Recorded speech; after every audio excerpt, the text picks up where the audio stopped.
Praise the Lord, hallelujah. Zion வேதாகம ஆய்விற்கு அன்போடு கூட இயேசு கிறிஸ்துவின் நாமத்தில் உங்களை வரவேற்கிறேன். இந்த தினத்திலும் ஏசாயா தீர்க்கதரிசன புஸ்தகம் அதிகாரங்கள் 7 முதல் 9 அதிகாரங்களில் வசனங்களை தியானிக்க சர்வவல்லமை தேவன் நமக்கு கிருபை பாராட்டுவாராக. 7வது அதிகாரத்திலே இம்மானுவேலின் அடையாளம் கொடுக்கப்படுகிறதை குறித்து பார்க்கிறோம். கிமு 735 734 இஸ்ரவேல் ராஜாவும் சீரியா ராஜாவும் யூதாவை முற்றுகையிட்டனர். வெற்றி பெறுவதற்கென தேவனை நம்பும்படி யூதா ராஜாவை ஆகாசிடம் தீர்க்கதரிசியாகிய ஏசாயா கூறினார். ஆனால் தேவனிடத்திலிருந்து அடையாளத்தை பெற்றுக்கொள்ள, அற்புதத்தை பெற்றுக்கொள்ள ஆகாஸ் ராஜா மறுத்து விட்டார். அவர் அசீரியர்களின் உதவியை நாடி போனார். ஆயினும் தேவன் தாவீதின் குடும்பத்திற்கு இம்மானுவேலின் பிறப்பு என்கிற ஒரு அடையாளத்தை கொடுக்கும்படியாக சித்தம் கொண்டார். கர்த்தருடைய பரிசுத்தத்துக்கு மகிமை உண்டாவதாக. சீரியா இஸ்ரேல் படையெடுப்பு முறியடிக்கப்பட்டாலும் தேவன் பிற்காலத்தில் அசீரியர்கள் மூலமாகவும் பாபிலோனின் மூலமாகவும் யூதா தேசத்தை அழிக்கும்படியான காரியம் வரும் என்பதை அங்கே நினைவுபடுத்துகிறார். கர்த்தருடைய பரிசுத்தத்துக்கு மகிமை உண்டாவதாக. ஆண்டவராகிய தேவன் தமது தீர்க்கதரிசியாகிய ஏசாயா மூலம் சொல்லப்படுவதான காரியத்தை நாம் பார்க்கிறோம். 13வது வசனத்தை, தாவீதின் வம்சத்தாரே கேளுங்கள், நீங்கள் மனுஷரை விசனப்படுத்துகிறது போதாது என்று ஏன் தேவனையும் விசனப்படுத்துகிறீர்கள் என்று சொல்லி ஒரு கேள்வியை அளிக்கிறார்.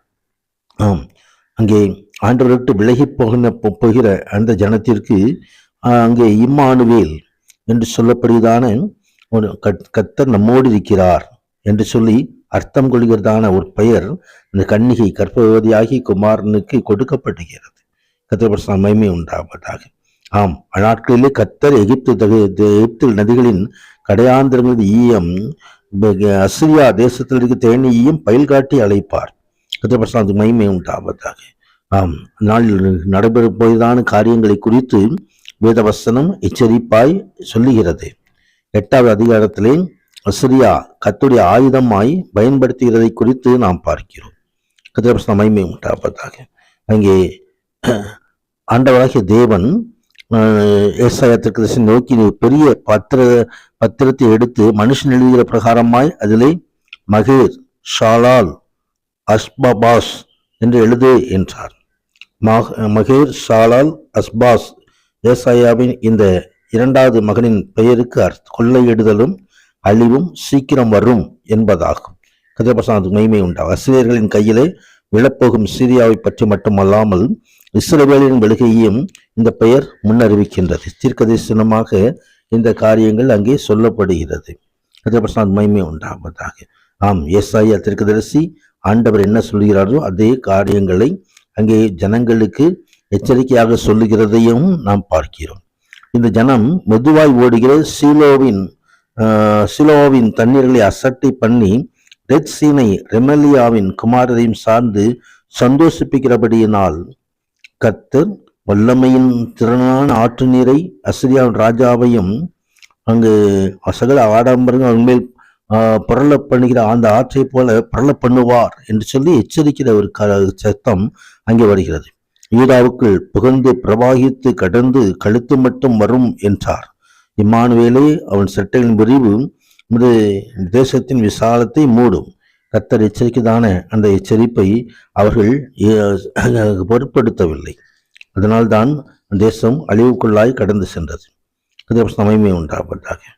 இந்த ஜனங்கள் கட்டுப்பாடு என்று சொல்கிறது எல்லாம் நீங்கள் கட்டுப்பாடு என்று சொல்லாமலும், அவர்கள் பயப்படுகிற பயத்தின்படி நீங்கள் பயப்படாமலும் கலங்காமலும் சேனைகளின் கர்த்தரையே பரிசுத்தம் பண்ணுங்கள், அவரே உங்கள் பயமும் அவரே உங்கள் அச்சமுமாய் இருப்பாராக என்று சொல்லி ஆண்டவரை நம்பும்படியாய் ஒரு அழைப்பு கொடுக்கப்படுகிறது. மகிமை உண்டாகும். தொடர்ந்து 9வது அதிகாரத்திலும் ஆண்டவர் இயேசு கிறிஸ்துவினுடைய பிறப்பை முன்னறிவிக்கிறதை நாம் இங்கே பார்க்க முடியும். தேவனுடைய மக்களை சந்தோஷம், சமாதானம், நீதி, நியாயம் இவற்றுக்கு ஒரு நாள் அழைத்து செல்லப்படுவார்கள் என்று விடுதலையின் செய்தியை தேவகுமாரனாய் கிறிஸ்து என்னும் மெஸ்ஸியா பிறப்பின் மூலமாக அங்கே அறிவிக்கப்படுகிறதான ஒரு காரியத்தை நாம் பார்க்கிறோம். கர்த்தர் மகிமை உண்டாவதாக.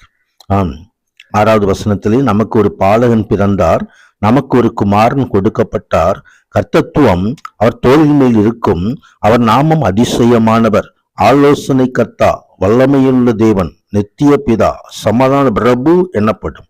தாவீதின் சிங்காசனத்தையும் அவருடைய ராஜ்யத்தையும் திடப்படுத்தி அதை இது முதற்கொண்டு என்றென்றைக்கும் நியாயத்தினாலும் நீதியினாலும் நிலைப்படுத்தும்படிக்கு அவருடைய கர்த்தத்துவத்தின் பெருக்கத்துக்கும் அதன் சமாதானத்துக்கும் முடிவில்லை. சேனைகளின் கர்த்தருடைய வைராக்கியம் இதை செய்யும் என்று சொல்லி கிறிஸ்துவனுடைய ராஜ்யத்தின் காரியங்களை குறித்தும் அங்கே சொல்லப்படுகிறதை நாம் பார்க்கிறோம்.